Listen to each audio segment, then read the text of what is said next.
कृष्ण की चार दुर्लभ कहानियां हम आपको सुना रहे हैं। कृष्ण के जीवन की ऐसी चार कहानियां जो बहुत ही दुर्लभ हैं।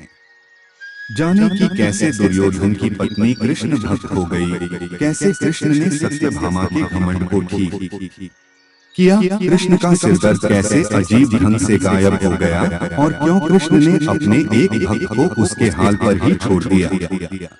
पहली कहानी, दुर्योधन की पत्नी का कृष्ण भक्त हो जाना। सद्गुरु दुर्योधन की पत्नी का नाम भानुमति था। वो एक बहुत ही सुंदर लड़की थी और जब कृष्ण दुर्योधन के महल में मेहमान बनकर आए तब वो सिर्फ 17 साल की थी। दुर्योधन ने एक षड्यंत्र रचा जिससे कृष्ण को नशे की हालत में लाकर कोई वादा करा लिया जाए। उसने सभी तरह की व्यवस्थाएं की और इस बात का खास ख्याल रखा कि भोज में खूब अच्छी मात्रा में शराब भी हो।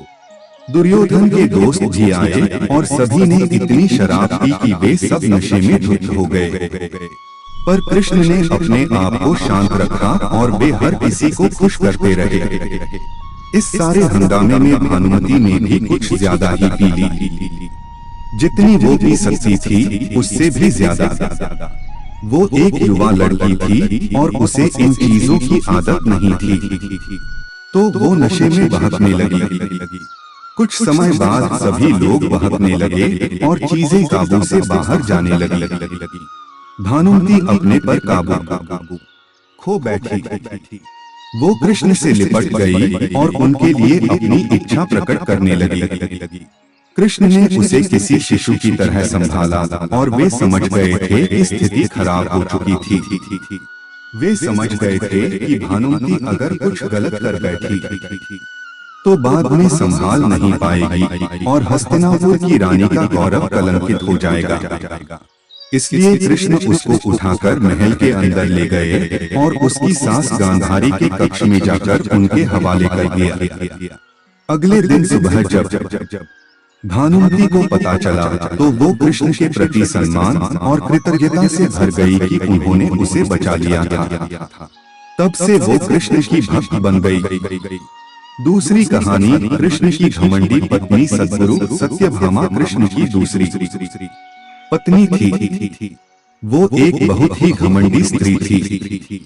उसका ये मानना था कि वो सबसे सुंदर और सबसे अमीर स्त्री थी क्योंकि उसके पिता एक बहुत ही धनवान व्यक्ति थे। तो सत्यभामा जितने और जो रत्न और आभूषण और संपत्ति चाहती थी वो सब उसके पास थे। स्वाभाविक रूप से घमंड उसकी एक बड़ी समस्या थी।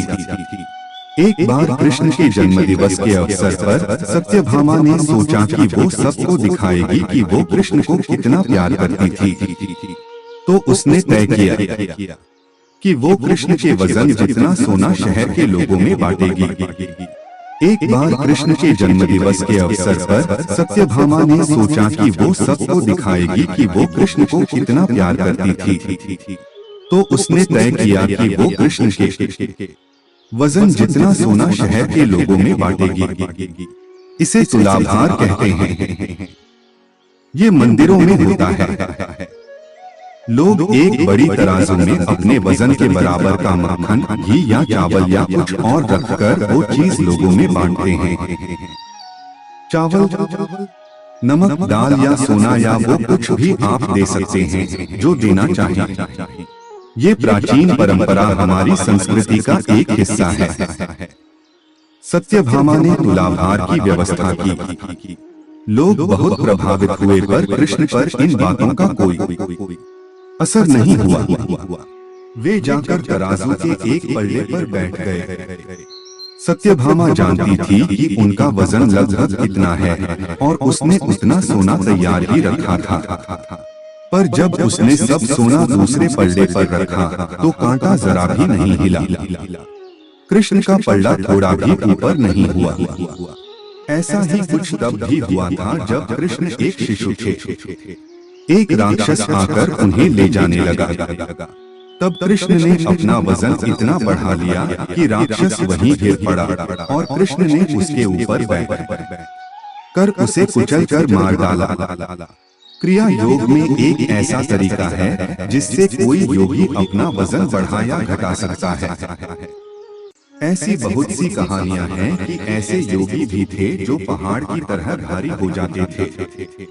तो इस बार भी कृष्ण अपना वजन बढ़ाकर तराजू में बैठ गए। सत्यभामा ने उतना सोना दूसरे पलड़े पर रख दिया था जितना उसके हिसाब से कृष्ण के वजन के बराबर था, पर कुछ हुआ ही नहीं। तब तक शहर के सभी लोग ये घटना देखने के लिए आ गए थे।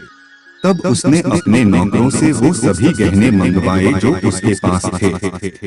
एक के बाद एक वो गहने डालती जा रही थी और सोच रही थी कि काम हो जाएगा, पर कुछ नहीं हुआ। तब उसने वो सब कुछ भी रख दिया जो उसके पास था, पर पलड़ा जरा भी नहीं हिला। वो रोने लगी क्योंकि ये सब उसके लिए बहुत शर्मजनक था। सारा शहर देख रहा था और उसके पास पर्याप्त सोना नहीं था।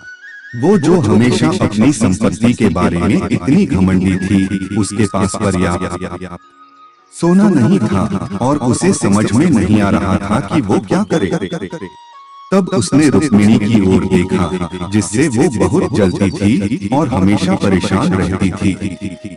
उसने रुक्मिणी से पूछा, अब मैं क्या करूं, क्योंकि ये बात सिर्फ मेरे लिए ही नहीं पर तुम्हारे और हम सब के लिए भी बहुत शर्मजनक है। मैं क्या करूं?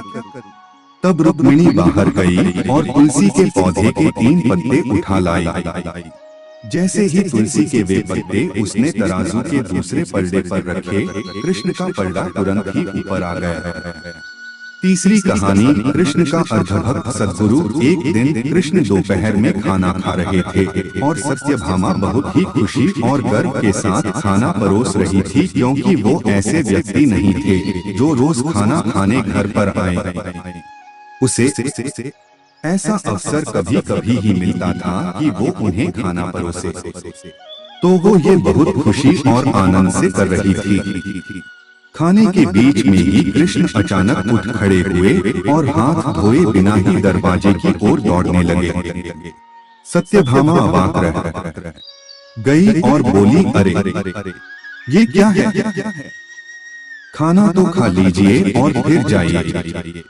कृष्ण बोले, नहीं, मुझे जाना जरूरी है, और मुख्य दरवाजे की ओर दौड़ पड़े। पर अचानक वे वापस मुड़े और खाना खाने बैठ गए। तब सत्यभामा ने पूछा, आप इस तरह क्यों दौड़ पड़े और क्यों वापस आ गए?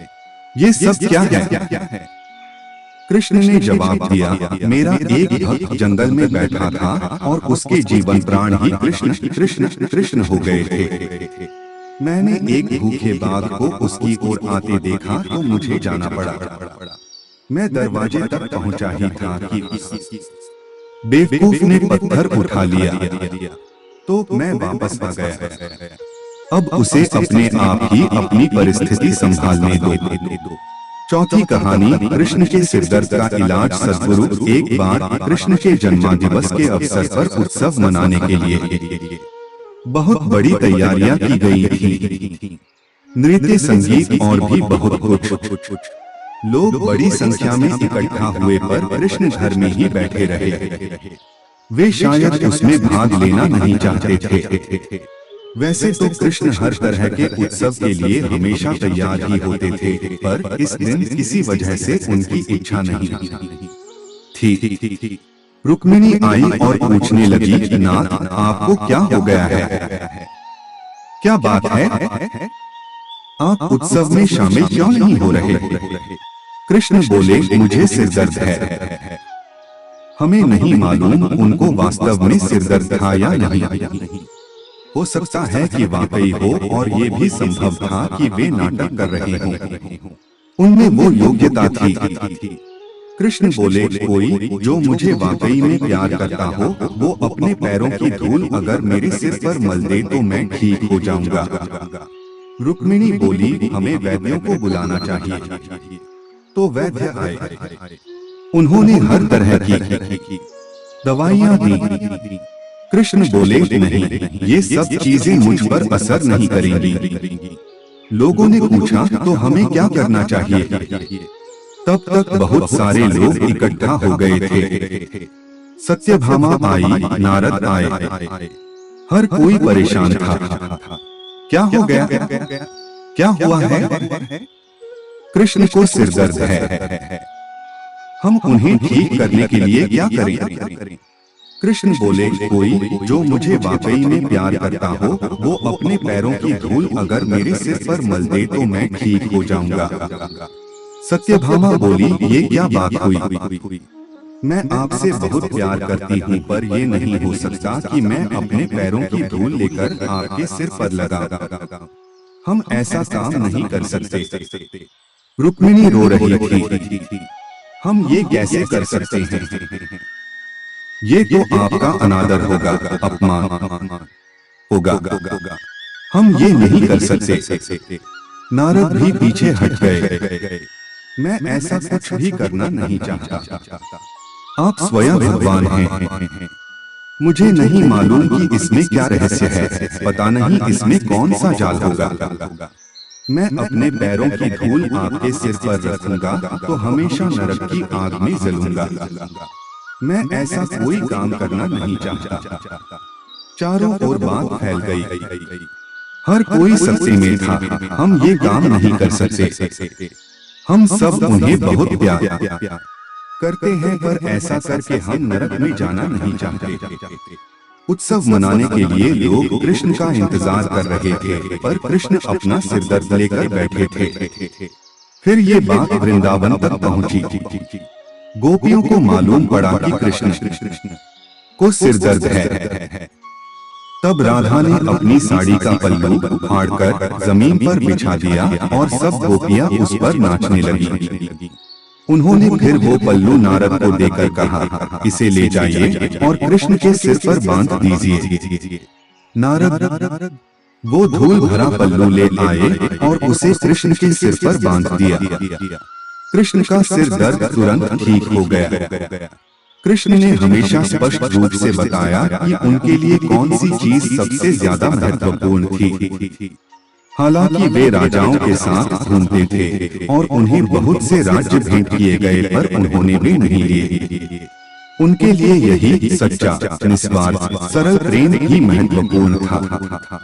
निष्कर्ष दोस्तों, इस कहानी में हमने आपको कृष्ण भगवान की 4 दुर्लभ कहानियों के बारे में बताया है। हमें उम्मीद है कि आपको यह भगवान की कहानी जरूर पसंद आए होंगे। हमें कमेंट करके जरूर बताएं और इस कहानी को अपने दोस्तों के साथ शेयर जरूर करें। अगर आपको यह भगवान की कहानी पसंद आई है तो कृपया सब्सक्राइब करें, लाइक करें, कमेंट करें या शेयर जरूर करें।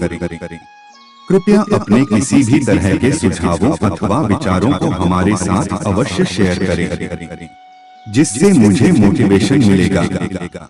आप अपना हर तरह का फीडबैक हमें जरूर साझा करें, तब चाहे वह सकारात्मक हो या नकारात्मक, यहाँ साझा करें। धन्यवाद।